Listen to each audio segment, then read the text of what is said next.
Thank you. Fantastic. Thank you so much for that great introduction. I'm very, very excited to be with all of you today on behalf of AudioEye. My name is Mariela Paulino. I am the Senior Advocacy and Social Media Manager at AudioEye. I am a Hispanic woman. I have my hair in braids and I am wearing a black shirt that has the AudioEye logo on the left-hand side. And I am currently in my home office in Connecticut. There is some artwork and pictures behind me, and there's actually one of my very favorite pieces of art, which is on my right-hand side and says, complaining is not a strategy. So very, very excited to be able to share some of the things that I've learned over the last few years in my journey as an accessibility advocate.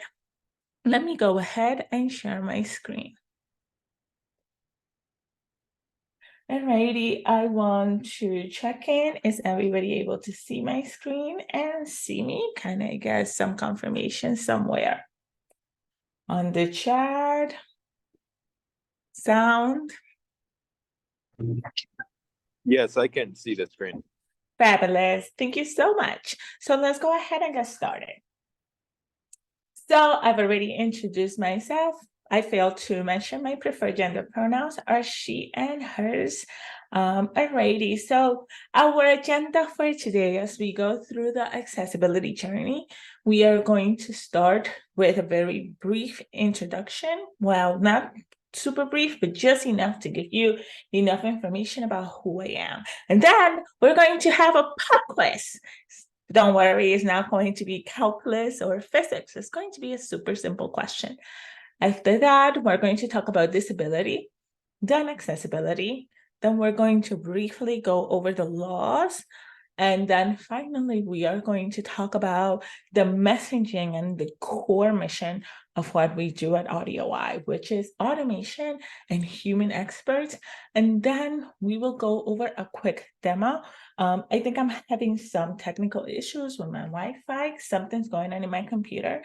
But if that is not able to happen, I will take some screenshots from a site run through that I did yesterday. Let's go ahead and get this party started. So a little bit about me. I do have a background that is quite diverse. I started my journey graduating from New York University. I thought I was going to go on the path to change the world through law, but that did not quite end up happening. And so after graduation, I decided I really wanted to pursue that and explore that as a career. And what I did is that I ended up going to the Department of Defense. I started off as an administrative assistant, very quickly had an aptitude for Excel spreadsheets and cells, started doing financial analysis for the Department of Defense. And then after that, I came across a friend who, this is when Facebook was hot, back in the early 2010s. And she was traveling to like Miami 1 month, then the next month she was in Spain, then the next month she was in California. And so I messaged her on Facebook and I was like, Stephanie, what are you doing? What's going on with all this traveling? Are you doing something illegal? And she told me that she was a software developer / web designer, and she had the opportunity to travel all over the world building websites for clients, which I had never heard of as a career choice before. And I was like, that sounds fascinating. And I wasn't very happy within the bureaucracy of government structures. So I decided to ask her more information about it. And she told me about this program called Code for Progress. And Code for Progress is a program that was started by a man of the name of Dirk Wiggins. Dirk Wiggins made his fortune working within the political system and really working with technology, using data to help drive political decisions. And so he was going to these conferences and these events, and his words were, that he was a white guy with a funny beard, and he was going to these conferences, and everyone was a white guy with a funny beard. And so he used his funding and the money he had made in his career to fund this program called Code for Progress. And what Code for Progress did is that it removed the barrier to entry for historically marginalized communities in tech. So women, people of color, people with disabilities. And the way that the Code for Progress program did that is that the Code for Progress program paid students $5,000 every month for 5 months to learn how to code, removing the barrier to entry and the worry of having to pay bills or having an income stream as you're learning how to code. So I did that program, quit my job at the federal government, and it was one of the best decisions I've ever made. From that program, as a student in his first year, I was hired the second year to be a staff member, which was an incredible experience. And then after that, I decided that I needed more. And one of the things that I decided to do was I decided to pursue my master's at Georgetown University in communications, and I'll get to the story of why I did that in just a minute, but I decided to get my master's. And then after that, I decided to go to a boutique communications firm called Hathaway Communications, where I got to mix in my background in data and financial analysis and tech and communications to help drive political campaigns like the Hillary Clinton campaign, Teach for America, and these social impact-driven organizations, again, using my background in tech, in data, communications. After doing that, I decided I had enough of Washington, D.C., and I decided to pack my bags and come back to New York City. And in doing that, I came across an opportunity with the City University of New York, which is the largest urban university in the United States. And I became the project manager for that program, teaching New Yorkers 3 core competencies in tech. So IT management, user experience design, and software management. So I was helping put together the curriculum, doing the marketing and outreach so that we could take New Yorkers who were previously Uber drivers and teaching them how to code or do IT management and cybersecurity and get the certifications, and then creating a pathway to get them hired into the New York City tech ecosystem, which was so rewarding. We worked with hundreds of New Yorkers to help them make that switch and really change their lives. The CUNY Tech Works program was also one of the last grants signed by President Barack Obama, which was so rewarding. And then after that was done and my contract was over with the City University of New York, I decided to test my hand at entrepreneurship. And I started really just documenting my own life as a person with a hearing disability, the technology that I was using. And then COVID happened, and all these things that I had worked on and for came tumbling down. My sense of independence became absolutely destroyed because if you remember, closed captioning did not have the accuracy it has now. Closed captioning wasn't even really a thing on free accounts until like 2-3 years into the pandemic. So all of these communication skills that I had developed really were lost. And I started doing Project Hearing really to try to find community and try to find resources. And in that journey, I came across an organization called Nobility, and Nobility really started my journey in web accessibility and advocacy. Nobility is a nonprofit organization that works to make websites accessible. And then from there, I became aware of AudioEye, which is one of the main things I'm going to be talking to you towards the end of the presentation today. So that is really who I am in terms of my career and the expertise that I will be bringing to you today. Let's go into a bit about inaccessibility and what it means to me personally. So I immigrated to New York City in 1997 from the Dominican Republic. a few months after I arrived to this country, I contracted something called bacterial meningitis. Bacterial meningitis, as you see, I have two pictures up on the screen. One picture is of me in a wheelchair with my mom and my sister next to me. In the wheelchair, I am wearing these leg braces because what the meningitis did is destroyed my ability to walk. And it also left me deaf in both ears. I received, because of the foresight of my mom, I received something called a cochlear implant, which is a device that allows me to hear. I am more than happy to talk to you about that, but that would be another conversation and a whole nother talk. And right next to it, I have a picture of my NYU graduation with my sister, my grandmother, and my mom. Now, I want to talk a little bit about my personal journey and specifically about a story that kind of encapsulates what it means for me as a person with a hearing disability. So when I was younger and I was listening to music on the radio, this is before YouTube, Spotify, Google. And the way that we would listen to music is there would be a radio playing and a song would play on the background. And on Sundays were all about cleaning in the house. And what would end up happening is that music would play, but I had my cochlear implant and I was relearning how to hear again. And what would happen is that I would not be able to follow along to the music. And so we would have Selena Quintanilla's Bidi Bidi Bam Bam or the Spice Girls. And what my mom would do is she would take a cassette player and putting it in the radio, and then she would record the song.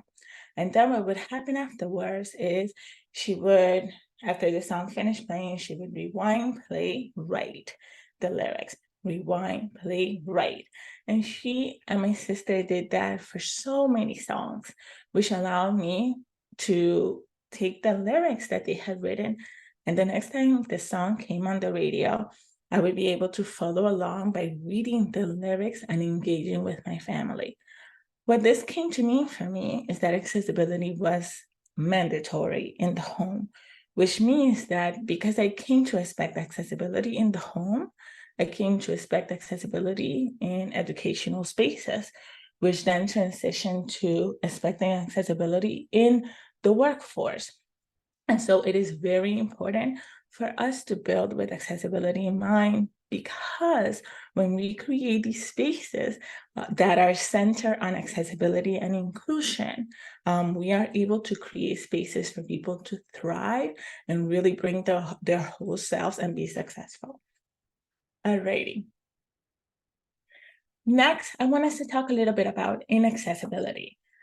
So the device, we have two pictures here. We have a device of a little girl. She's wearing a cochlear implant, which is the same device that I hear, that I use to hear. The thing about the cochlear implant, however, is not a perfect system. It provides the ability for the human brain to interpret sound, but it does not create the same level of accuracy in sound that we see as a result of billions of years of evolution. So the story that inspired me to pursue my master's at Georgetown University is that I was driving in Virginia, which is probably one of the worst places to speed. And I was speeding. And so I got pulled over. So I'm driving. I pulled over to the side of the road and I put my hands like I had practiced with my mom at 3, at 9, and I wait. The officer is giving command over the loudspeaker. As a person with a hearing disability who uses a cochlear implant, those commands to me sounded like, whoa, whoa, whoa, whoa, whoa, whoa, whoa, whoa. I couldn't make out what he was saying. Mind you, this was also during the height of the Black Lives Matter movement. So it was a very anxiety-inducing pullover.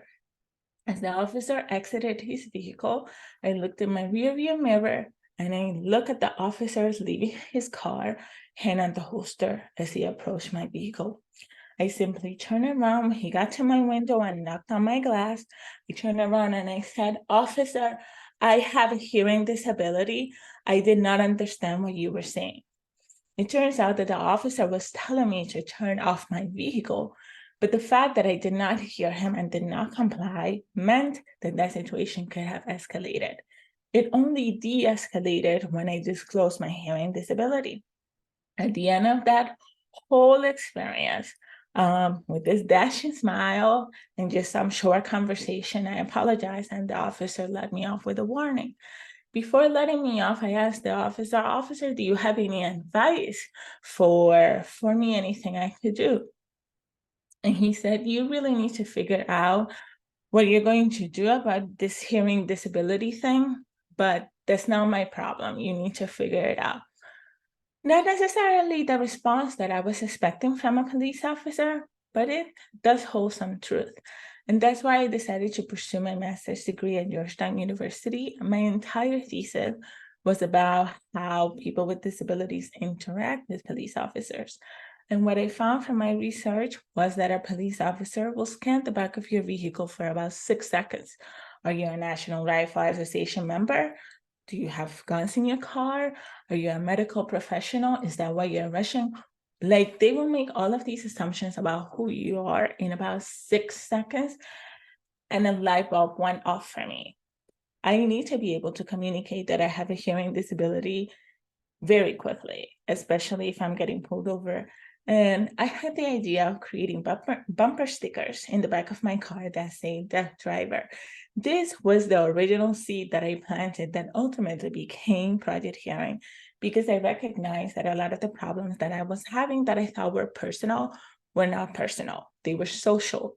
And this is a recurring theme that we see in disability spaces, in that a lot of the problems and shortcomings that we think we have as individual are not individual. They are social community problems. Anyway, let's go into a pop quiz, and we've got quite a bit to cover in the next few minutes. So, people with disabilities do not disclose their disability due to fear of discrimination. True or false? I'm going to give you guys a quick minute to answer that in the chat. So people with disabilities do not disclose their disability due to fear of discrimination. How many people think that's true? And how many people think that's false? All right, we have 1 true, 2 truths. All righty.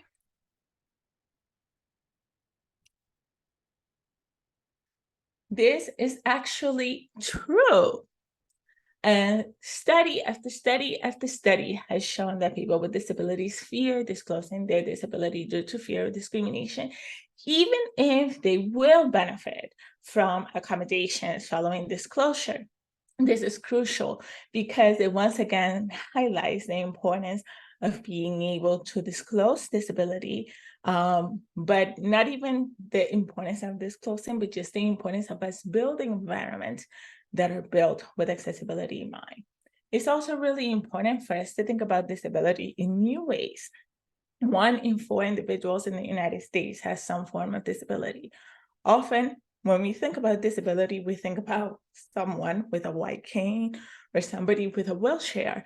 Unfortunately, these are in a minority. Most people with disabilities have invisible disabilities, things like dyslexia, anxiety, and we also have to remember things like vision disabilities are a spectrum. Not everybody, actually a very small percentage of people who have vision disabilities see all Black. For most people with vision disabilities, their disability is a spectrum.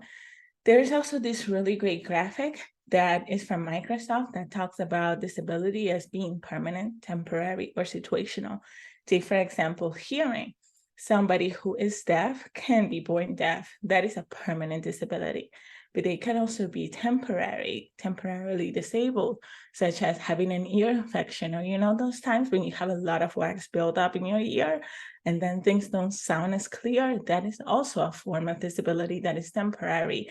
But it can also be a situational disability, such as being in a very loud bar or a club with a lot of sound and struggling to be able to follow along to a conversation. All of these things are disability. And so the way that we define disability needs to expand. Alrighty. One of the quotes that really took me on my journey about disability is a quote from disability activist, lawyer, and advocate Lydia X.C. Brown, who you can follow at Autistic Hoya. This is a quote that I heard from them back in 2014 at a talk that they did at Georgetown. And they said, "I am disabled by design, by other people's lowered expectations of me. Being disabled is not about having something wrong with me. I am disabled by the constraints of the design of the world in which I exist." And that is one of the most powerful things I've ever heard in my career, because it's so important, again, to build with accessibility in mind. Our bodies are not broken. We are not broken because we cannot hear, because we cannot see, or because we cannot walk, or because we cannot do certain things. The world in which we exist is not created to facilitate our access, and that is a consequence of the world, not of our bodies. Which is taking us into the next topic, which is accessibility. Accessibility is all about changing the environment. When we talk about ramps to get into buildings, we also have to talk about ramps to have digital access. So as a result of the COVID pandemic, we now increasingly move around in the digital world. We go to concerts online, we do learning online, we do events online, we go to funerals online. And as a result of that, the world that we create in digital spaces also needs to be accessible in every other form. So the world we create in physical spaces also needs to be accessible in digital format. There are laws that support this. There's the Americans with Disabilities Act of 1990, signed by the first President Bush, which was the very first large piece of legislation that started making moves to recognize people with disabilities as people, and moving away from being second-class citizens to being people that deserve access. And this is the result of events like the Capitol Crawl, which you can learn about if you watch the documentary Crip Camp on Netflix. And that's actually an event that is going to be happening on November 30th for a movie screening. I'll be sharing that information with the team after this talk. So the Americans with Disabilities Act is one of the largest pieces of legislation that you can read up on to learn about this. But more than that, as we talk about those digital ramps, there's the Web Content Accessibility Guidelines, and version 2.2 came out last month. The Web Content Accessibility Guidelines, or WCAG, include guidelines for vision, hearing, mobility, cognitive disabilities. And it provides just a bunch of guidelines to help you make sure that you are creating the most accessible website experience for all of your users. The next thing we're going to talk about, this is one of my favorite videos that I've had the pleasure of working with at AudioEye. It is from Sammy Shipman. At AudioEye, we have something called the Alliance community. The Alliance community is made up of over 80 individuals with a range of disabilities and assistive technologies that test our websites to make sure that our clients are reaching the highest level of accessibility. So automation is only able to correct and fix about a third of all the errors on your website. At AudioEye, we understand this very, very clearly. And so we have the Alliance community who is able to come in and check and fix those 2/3 of errors that show up on your website. So all we do at AudioEye is really preach the automation and human experts to make sure that we are helping you meet the highest level of accessibility. And this is a video that Sammy did for the end of National Disability Employment Awareness Month, which is in October. Let me give you guys a quick overview of what she said here. It's Sammy Shipman here, and I wanted to wrap up National Disability Awareness Month with a message. As a proud member of the AudioEye A11iance team and someone who's blind, this month means a lot to me. Did you know that people with disabilities face a significantly higher unemployment rate and that they're unemployed at twice the rate of non-disabled people, it's a staggering challenge, and it's crucial for companies to step up their game. Making websites accessible is not just a nice to have. It's actually a legal requirement that allows for people like me to access the world. Today, digital accessibility has just too many barriers, and one-size-fits-all solutions don't work. At AudioEye, we pair over 80 accessibility experts along with AI automation-based technology, providing customized, accessible solutions that scale and help organizations reach their highest level of accessibility. If you're as passionate as I am about web accessibility, you can visit audioeye.com to learn more. Let's work together to build inclusive and digital solutions so that the way the world works can work for all.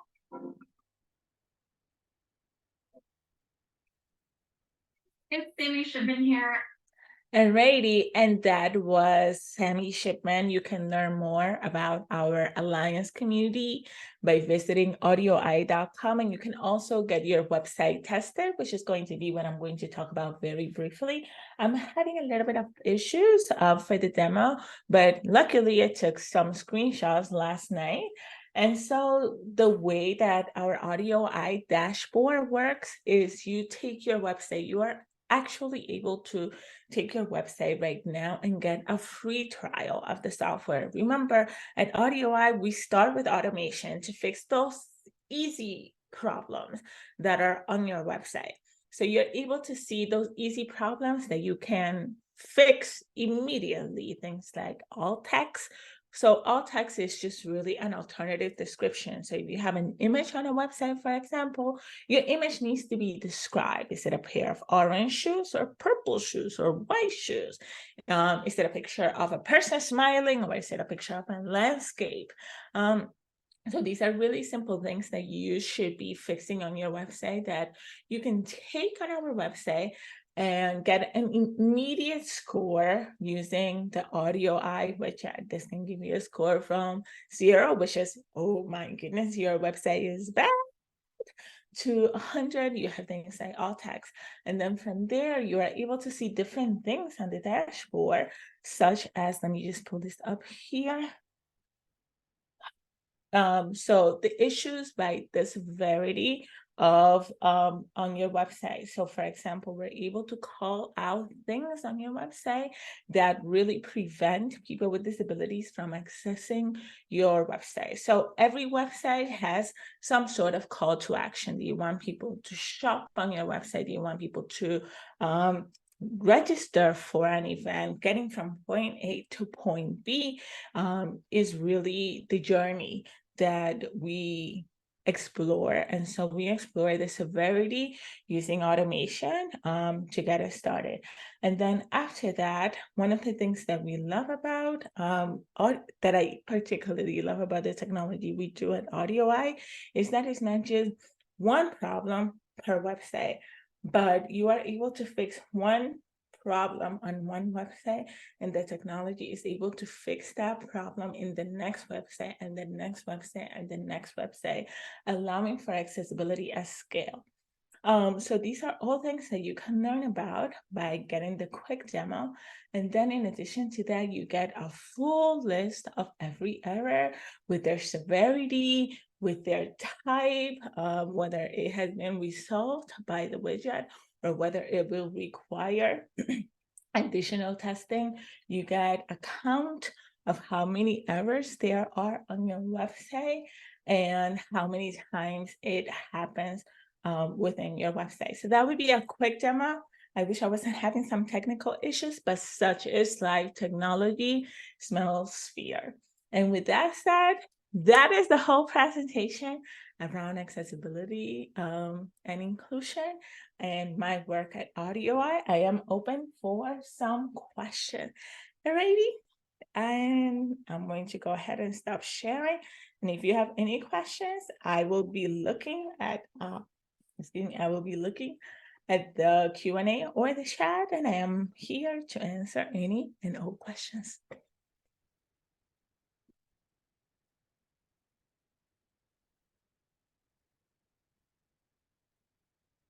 Alrighty, for the cost, let me just pull that up. It really depends on how large your website is. So like say, for example, you have a website that is only one page, that's going to be a relatively simple fix. Versus if you have a web page that has multiple pages, that has a lot more complexity, that will also require more human testing to make sure that it's not just about alt text. That will of course change the cost, but I would encourage you to get the free trial and talk with our team and get those questions answered in terms of cost. In terms of accuracy, I mean, I am representing AudioEye, so I will tell you that AudioEye has we have the most patents, I believe, out of any other organization when it comes to accessibility technology. So there's that. And I'm just absolutely blown away when comparing AudioEye to other technologies in the market. But again, this really depends on your website, and I would highly encourage you to reach out to our sales team and submit your website for a trial. Do you look at user friendliness of the website? This is a really great question. And the answer is absolutely. One of the things that our Alliance community team member does is that we look specifically at how a person with a disability or multiple people with different disabilities are able to complete a task on your website. Are they able to manage? Are there challenges? Are things not where they are expecting them? Is a screen reader able to navigate the website successfully? What about someone with dyslexia? Is the color contrast helpful for someone with a disability? So these are all things that we look at with the Alliance team. So yes, we do look at the user friendliness and the experience of our Alliance community members.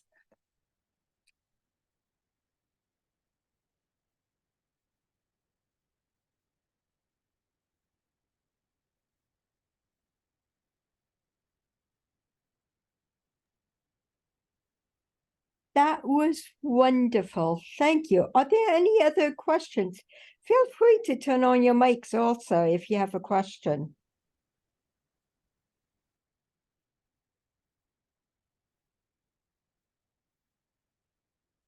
I don't have a question, but I wanted to say thank you. You're sharing your story, and the way you told it's probably one of the best I've heard for people, getting people to really understand that need to work on accessibility. You gave some really good examples, and sharing them as your own personal and getting that across was really excellent. Thank you. Thank you for sharing. Thank you for that. I appreciate it.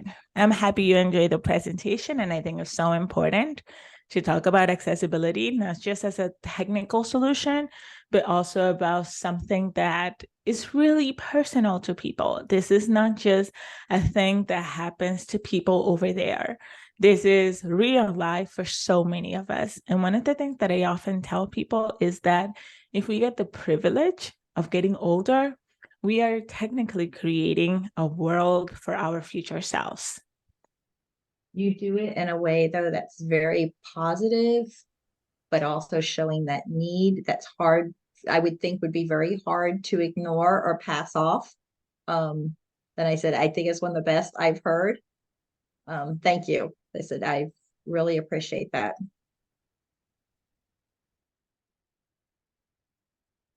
Well, my hope is that everyone here will go online and get the free trial for the AudioEye to get their website tested or audited. And if you have any additional questions, either about the Alliance team and the work we do, please do not hesitate to reach out to me. I'll be sharing my contact information with Naomi and the rest of the team. So please reach out. Yes, this was wonderful. And thank you again for sharing your story. That was excellent. Fantastic.